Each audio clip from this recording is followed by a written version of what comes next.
espérer que de cette commission ad hoc, quelque chose puisse sortir de là, parce qu'il y avait, cette décision intervient justement à la suite d'un premier contrôle des questeurs qui avait été mis à la touche depuis pratiquement un an et à qui on avait interdit plusieurs opérations d'ailleurs de vérification de comptes. Et c'est à ce moment-là que les questeurs ont découvert la situation de la dette au niveau de l'Assemblée nationale dont je parlais tout à l'heure, avec les premières estimations de pratiquement 22 milliards de francs CFA 2012, 2022 et 2023, et ce trou, ce manquant de près de 3 milliards de francs CFA. Ça veut dire que c'était déjà dans le paille.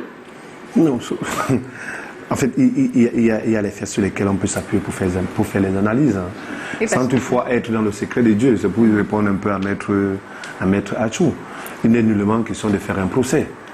On essaie de faire les analyses sur la base des éléments qui arrivent dans l'espace social. Si on peut associer notre petite intelligence dans ces analyses. Maintenant, une analyse peut être approximativement vraie, tout comme elle peut être approximativement fausse.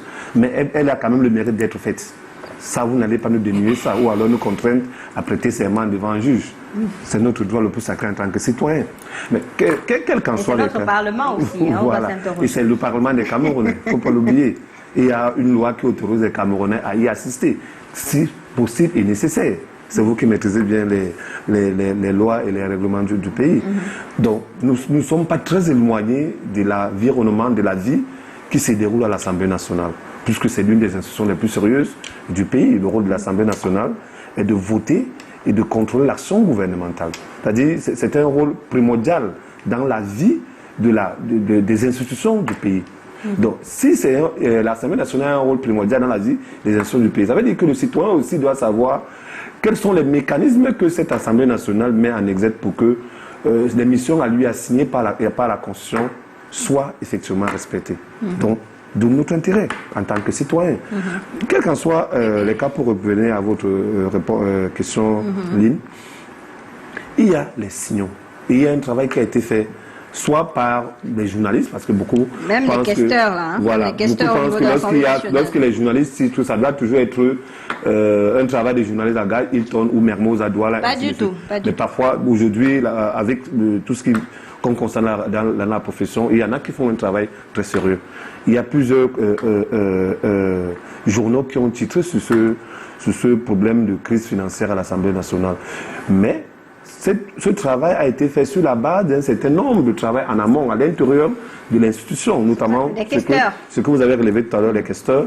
Et les questeurs, vous savez qu'on a les questeurs du gouvernement, en fait, du RDPC. On a également les questeurs de l'opposition. Je pense que l'Assemblée nationale fonctionne avec 12 questeurs, si je ne me trompe pas. Donc, sur cette base-là, les sources-d'informations peuvent être plurielles, à la fois officielles, venant des membres du RDPC, mais également venant des membres de l'opposition. Même du ministère des Finances. Voilà. Hein, on a une pluralité. Le journaliste ou bien le citoyen peut avoir une pluralité de sources. C'est le nœud central. Mais nous serons confrontés à la vérité, comme vous dites, parce que quel qu'en soit le cas, la vérité viendrait de l'institution et non des éléments périphériques à l'institution que nous sommes. Donc, ce travail a été fait sur la base d'un certain nombre de comportements. Lorsqu'on parle de dette, c'est parfois les commandes publiques, parfois les marchés publics qui sont attribués, en fait, qui sont gagnés par un certain nombre de citoyens auprès de l'Assemblée nationale. Ça peut être peut-être la sonorisation, on peut citer. Mais également, il y a un élément qu'on n'évoque pas.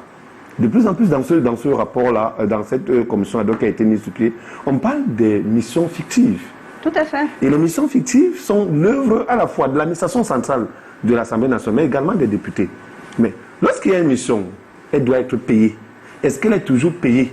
Peut-être c'est des doubles paiements. On a dénoncé, les questeurs ont dénoncé des doubles paiements, recrutement massif et frauduleux de près de 500 personnes, limitation de la signature du président de l'Assemblée nationale, l'augmentation frauduleuse de 50% sans avis du bureau de la Chambre des salaires des hauts cadres de cette administration parlementaire. Voilà quelques griefs qui ont été relevés par les questeurs au niveau de l'Assemblée nationale pour justifier un peu, pour aller vers le sens de cette gabegie financière au sein du Parlement. Et c'est la raison pour laquelle la plupart des journalistes qui ont traité de cette question ont parlé des signaux rouges.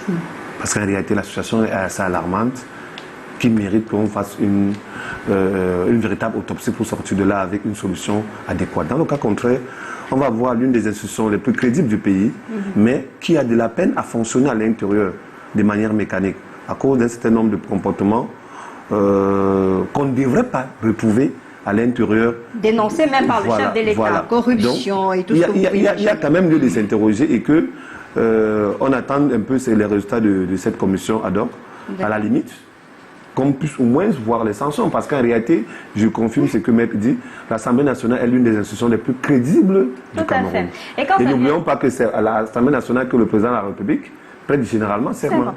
Alors, Maître Achou, vous mettez en cause les rapports quand même des questeurs qui vous disent, qui sont au sein de l'Assemblée nationale, qui vous disent qu'il y a des recrutements massifs et frauduleux de près de 500 personnes, qu'il y a l'imitation de la signature du président de l'Assemblée nationale, une augmentation de près de 50% sans avis du bureau de la Chambre. Et on se rappelle même que le contrôleur général avait été limogé il y a quelque temps. Vous mettez en doute quand même des petits signaux qui pourraient avoir une incidence sur la gestion financière de cette chambre aussi précieuse pour notre pays.